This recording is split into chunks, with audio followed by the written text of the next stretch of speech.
인생을 마라톤에 비유할 때가 있습니다. 목적지가 있고 오랜 시간 포기하지 않고 달려가야 되기 때문에 마라톤에 비유를 하죠.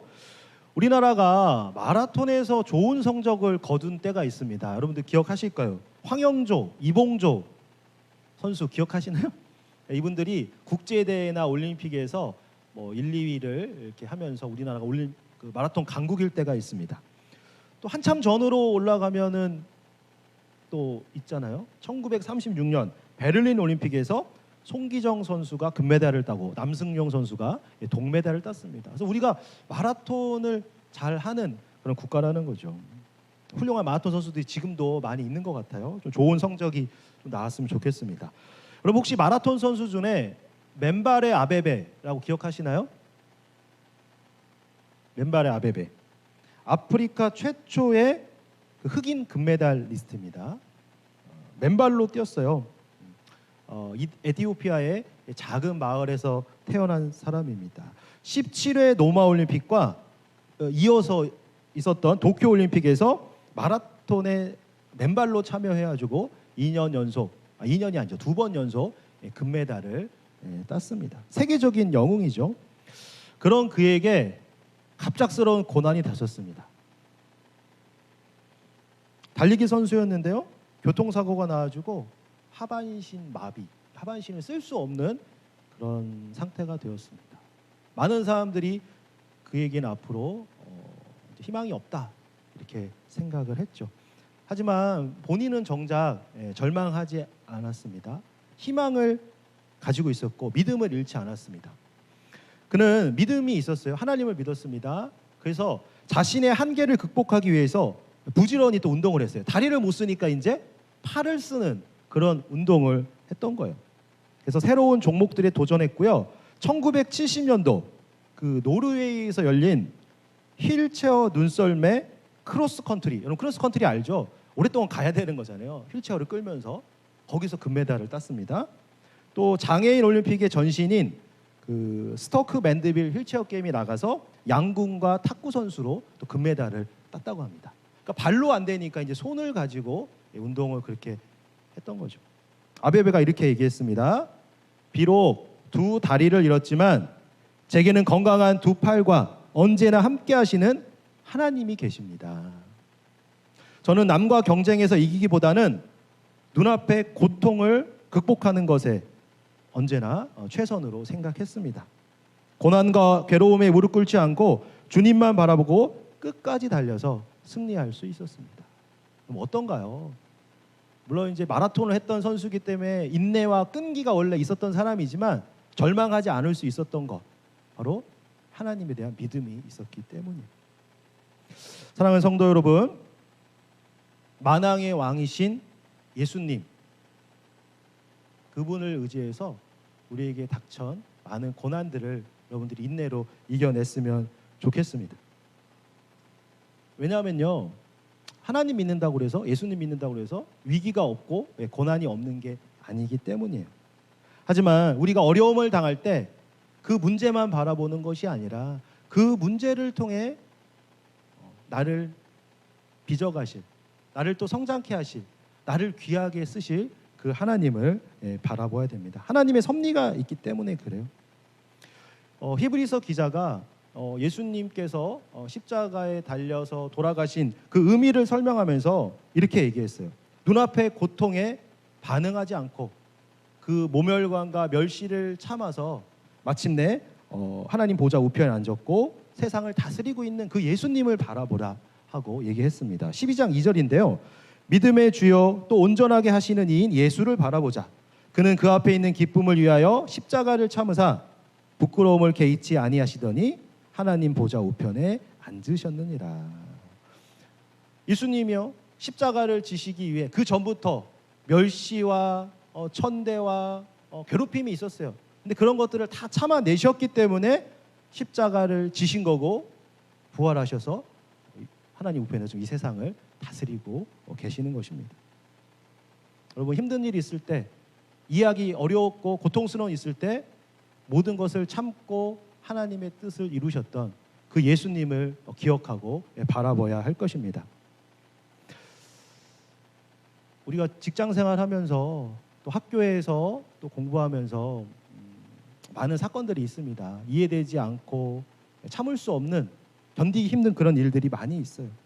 하지만 우리가 믿음의 주님을 바라보고 의지할 때 결국 하나님의 섭리를 깨닫게 되고 하나님께 영광 돌리는 나를 발견하게 될 것입니다.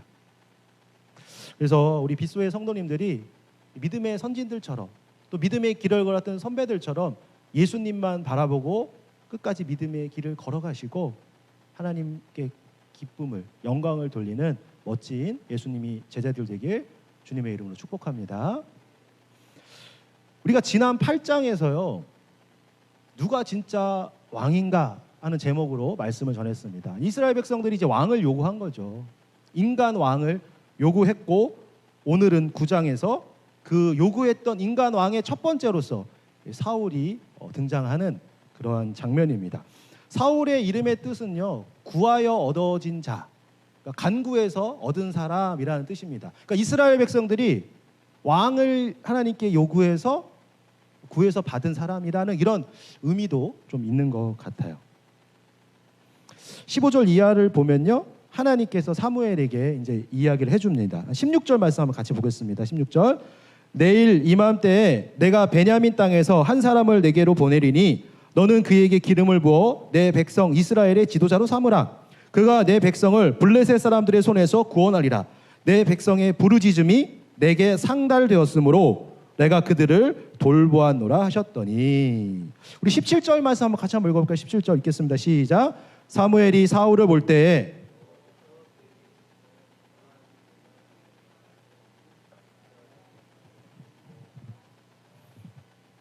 어떤가요? 백성들이 왕을 요구했고 하나님께서 사무엘에게 이제 말씀해 주신 거죠. 이스라엘은요, 이 가나안 땅, 약속의 땅에 들어왔지만 그렇게 해피하지만은 않았어요.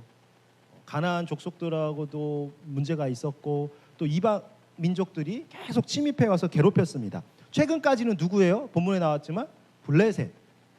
다행히 사무엘이 다스리는 동안은 또 블레셋이 침략하지 않았지만 그 이후에도 계속 이 이스라엘, 유다를 공격하는 가시입니다. 그런 존재예요. 그런데 이런 실현 상황에서 백성의 부르짖음이 내게 상달되었으므로 내가 그들을 돌보았노라 하면서 하나님께서 그동안 뭘 세운 거예요? 사사들을 쭉 세웠던 거고 지금도 이제 이 사울을 세우는 걸 우리가 확인할 수가 있습니다. 동일하게 말씀하셨어요. 앞으로 이스라엘을 고통 속에서 건지실 그럴 왕으로 이제 사울을 세우는 거죠. 사울은 어떤 사람인가요, 여러분? 뭐 안 좋은 사람이다 이렇게 기억하고 있죠. 다윗과 대적을 했고 하나님께 순종하지 않았던 사람이다라고 우리가 알고 있습니다. 처음부터 그랬을까요? 이스라엘의 첫 번째 왕으로 세워지는 그 사울, 그렇게 시원치 않은 사람을 하나님께서 왕으로 세우지는 않았을 거예요. 과연 이 사울이 왕이 될 상이었을까요, 여러분? 우리 2절 말씀 한번 보겠습니다. 2절 제가 한번 읽겠습니다. 9장 2절인데요. 기스에게 아들이 있으니 그의 이름은 사울이요 준수한 소년이라. 준수하대요. 준수하다. 아름답다는 거죠. 잘생겼다는 의미예요. 이스라엘 자손 중에 그보다 더 준수한 자가 없고 키는 모든 백성보다 어깨 이만큼 더 컸더라. 평균보다 한 척 정도가 더 컸나 봐요. 여러분 다윗은 키가 크지 않습니다. 근데 이 사울은요 키도 크고 아마 힘도 좋았겠죠. 얼굴도 잘생겼습니다. 외모적으로 봤을 때는 괜찮은 상황 같아요. 뭐 지금도 그렇지만 과거에는 뭐 외모 안 봤겠어요? 왕을 세워야 되는데 외모가 중요한 기준이었습니다. 사울은요 당시 사람들이 기대했던 것처럼 영웅에게 기대했던 것처럼 외모적으로 훌륭한 그런 사람이었어요. 외모도 그랬지만 성품도 되게 괜찮은 사람이었던 것 같아요. 겸손했습니다. 우리가 어떤 부분에서 알 수 있냐면 이 앞장이요. 우리가 읽지는 않았지만 이 앞에 나오는 9장이 처음이 어떤 내용이냐면 집에서 귀하게 기르던 암나귀를 잃어버린 거예요. 그래서 그 암나귀를 찾기 위해서 이제 사환 한 명과 이제 나귀를 며칠째 찾았습니다. 한 사흘 정도 찾았는데 나귀를 못 찾은 상황이에요. 얼마나 피곤했겠어요. 그런데 이 사환이요 함께 왔던 그 사환 종이라고 할 수 있겠죠. 아랫사람이 선지자한테 가면 선지자한테 물으면 답을 알려줄 수 있을 것이라는 그런 얘기를 합니다. 근데 지금까지 허탕쳤고 힘든데 또 그 얘기를 듣고 나가는 게 쉽지 않잖아요. 근데 아버지가 명령했기 때문에 그것을 꼭 지켜야 된다는 그런 태도도 있었고, 자기 아랫사람이지만 이 사안의 말에 기울여서 선지자를 찾아가는 모습을 볼 수가 있어요. 그래서 이제 사무엘을 만나게 되는 거거든요. 여러분, 겸손하다는 게 뭐예요? 자기보다 아랫사람이고 못한 사람이라도 그의 말을 존중한다면 바로 그게 겸손의 모습이라 할 수가 있습니다. 이 정도로요, 얼굴도 잘생기고 체격도 좋고 겸손한 성품을 가지고 있었던 사울, 왕으로 뽑기에 괜찮은 그런 사람이라 생각될 수가 있습니다. 21절이요. 21절 본문은 아니지만 한번 보겠습니다. 제가 읽겠습니다. 사울이 대답하여 이르되 나는 이스라엘 지파의 가장 작은 지파 베냐민 사람이 아니니이까 또 나의 가족은 베냐민 지파 모든 가족 중에 가장 미약하지 아니하니이까 당신이 어찌하여 내게 이같이 말씀하시나이까. 이게 사울의 말이에요. 그러니까 우리 집은 되게 미약한 집안이고 나도 볼품없는 사람이다. 누가 떠오르나요? 기드온. 우리 사사로 세워졌던 기드온이 떠오를 수가 있습니다. 기드온을 사사로 세울 때 어떻게 얘기했어요? 기드온이 그에게 대답하되 오 주여 내가 무엇으로 이스라엘을 구원하리이까? 보소서 나의 집은 므낫세 중에 극히 약하고 나는 내 아버지 집에서 가장 작은 자니이다. 이렇게 대답했었어요. 기드온이. 이 겸손한 가운데 하나님의 그 이적들을 체험하면서 이제 사사가 된 거잖아요. 지금 사무엘이 이 사울을 앞에 놓고 은근슬쩍 띄워준 거예요. 너의 집도 그렇고 너도 그렇고 참 괜찮은 집안이다 얘기를 했는데 사울은 어때요? 겸손하게 반응하는 거죠. 뭐 우리 집이 미약한 집안이고 나는 그 중에 작은 자인데 왜 그렇게 말씀합니까? 그래서 이런 것들을 볼 때 그래 참 왕으로 쓰임받기, 하나님 섬기기에 괜찮은 왕이다라는 생각을 할 수 있습니다. 그런데 정말로 그랬을까요? 정말로 하나님께 순종하고 백성들을 살기 좋게 하고 나라를 잘 다스렸을까요? 왕으로 세워진 자는 가장 중요한 거는 뭘까요? 백성들 잘 다스리는 것도 있지만 하나님 말씀에 순종해서 백성들이 하나님 말씀대로 살게 하는 거, 그게 이스라엘의 왕에는 가장 중요하거든요. 그래서 우리가 뒤에 거기까지는 뭐 나가진 않겠지만 열왕기 상하, 다윗 왕도 그렇고 솔로몬도 그렇고 열왕기 상하를 보면 어떤 왕이 좋은 왕이에요? 하나님 말씀 잘 듣고 백성들이 하나님께 순종하도록 만드는 왕이 좋은 왕이잖아요. 그렇죠.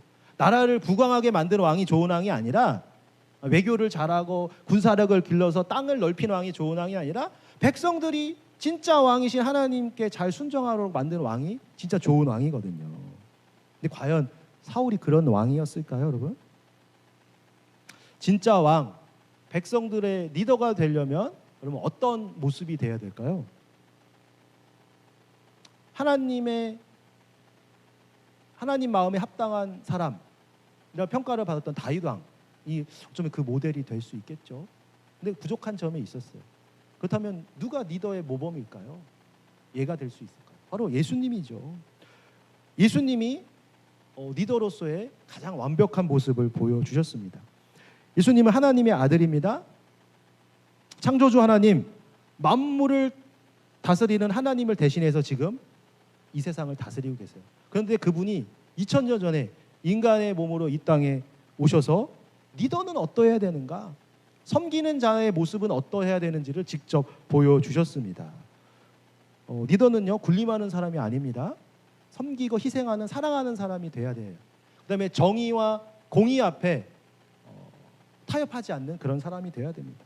그리고 또 겸손의 모습이 있어야 되는 거죠. 그 모든 통합된 모습, 바로 예수님을 통해서 우리가 찾을 수가 있는 거죠. 사람은 좀 어려운 것 같아요, 여러분. 아무리 훌륭한 리더라고 해도 공과 가가 있습니다. 여러분, 우리나라 대통령들 보시면 뭐 장점이 있으시고 또 과가 있었던 그런 대통령들이 많이 있습니다. 아무리 좋은 사람이라고 해도 분명히 연약한 모습이 있었어요. 왜냐하면 사람은 다 자기 중심적이거든요. 그러다 보니까 자기의 생각이나 자기의 고집, 유익대로 하다 보니 아쉬운 그런 모습들이 분명히 있었습니다. 그런데 예수님만이 진정한 왕이시고 우리의 리더가 될 수 있습니다. 마태복음 20장 28절 보면 리더에 대해서 말씀을 하세요. 우리가 한번 찾아볼까요? 마태복음 20장 26절부터 28절까지 한번 찾아보겠습니다. 마태복음 20장 26절에서 28절까지.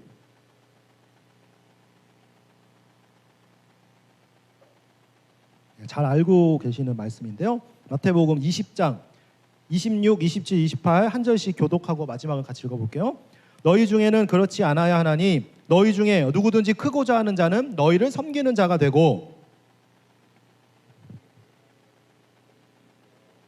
같이 읽겠습니다. 인자가 온 것은 섬김을 받으려 함이 아니라 도리어 섬기려 하고 자기 목숨을 많은 사람의 대속물로 주려 함이니라. 예수님은 이 땅에 왜 오셨대요? 왕으로서 섬김 받으려고 온 게 아니라 이 백성들을 섬기러, 살리러, 구원하러 오셨다는 거예요. 그래서 자기 목숨을 많은 사람들의 희생제물, 화목제물로 드린 거죠. 그래서 예수님이요 보여주신 그 모습이 이 세상의 리더, 왕, 그런 지도자들이 갖춰야 될 모습이라 할 수 있겠습니다. 여러분, 누가 진짜 왕이 될 상인가요? 누가 대통령이 될 상인가요? 누가 정치 지도자가 될 상인가요? 외모로만 가지고 평가할 수는 없을 것 같아요. 외모도 뭐 준수하면 좋겠죠. 마음의 중심을 봐야 됩니다. 그죠? 또 말과 행동을 봐야 돼요. 언행이 일치하는지를 봐야 그 사람이 리더감인지 아닌지 알 수 있습니다. 그리스도인도 마찬가지죠. 그리스도인도 신앙과 삶이 일치하지 않는다면 아무리 세상에서 성공하고 뭐 교회에서 뭐 잘 봉사하는 것 같지만 그는 리더로서 역할을 감당할 수 없습니다. 물론 이제 리더를 하면서 다듬어지고 빚어지겠죠. 근데 신앙과 삶이 일치하지 않고 말과 행동이 일치하지 않는 자를 세웠을 때, 겉모습만 보고 세웠을 때 공동체에 큰 어려움이 닥치게 된다는 걸 우리는 경험을 통해 알고 있습니다. 근데 잘 안 될 수 있어요. 저도 그래요. 제가 말하는 대로, 여러분들에게 설교하는 대로, 가르치는 대로 살지는 못하죠. 하지만 노력하려는 모습, 일치시키려고 하는 그런 노력이 있을 때 우리가 리더로서 그래도 자격이 있다 하고 말할 수가 있겠습니다. 예수님처럼 여러분 섬김의 본을 보인 많은 리더들, 지도자들이 있습니다. 혹시 서서평 선교사님이라고 아세요? 서서평 선교사님? 책도 있고 예전에 영화로도 나와가지고 제가 성도들과 함께 극장에 가서 본 기억도 있습니다. 이 서서평 선교사님이 누구냐면 일제 그때 조선 말 일제 시대 때 그때예요. 이렇게 말씀하셨어요. 성공이 아니라 섬김입니다.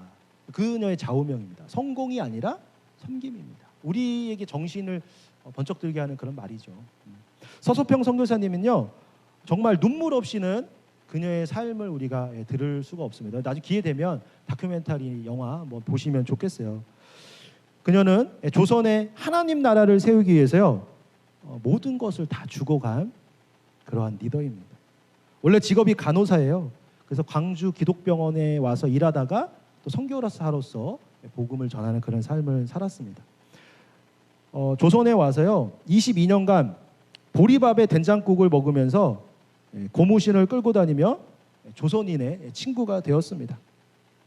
영양실조와 풍토병으로 돌아가셨는데 그때 남기신 게요 담요 반장, 동전 몇 개, 강냉이 가루 이렇게 남기고 돌아가셨어요. 그리고 자신의 시신도 유언에 따라서 이제 그 기증이 되었습니다. 예수님처럼 평생 섬기고 헌신하며 마지막까지 그런 모습을 보여준 거죠. 선교사로 왔습니다. 외국에서 왔죠. 하지만 백성들 위해 가난한 조선 민족 백성들 위해 군림하지 않았습니다. 오히려 권리를 포기하고 섬김에 사용했어요. 똑같이 조선 사람처럼 살아가다가 닳아서 없어진 그러한 인생이 되었습니다. 근데 그녀의 좌우명이 성공이 아니라 섬김이었기 때문에 가능했습니다. 우리 한번 옆 사람들 한번 얘기해 볼까요? 그리스도인의 삶은 성공이 아니라 섬김입니다. 좀 어렵나요? 성공이 아니라 섬김입니다. 요즘 사랑하는 성도 여러분, 예수님의 사람이라면, 그리스도인이라면 섬김 받으려고 하는 게 아니라 섬김하려는 그런 모습이 되어야 됩니다.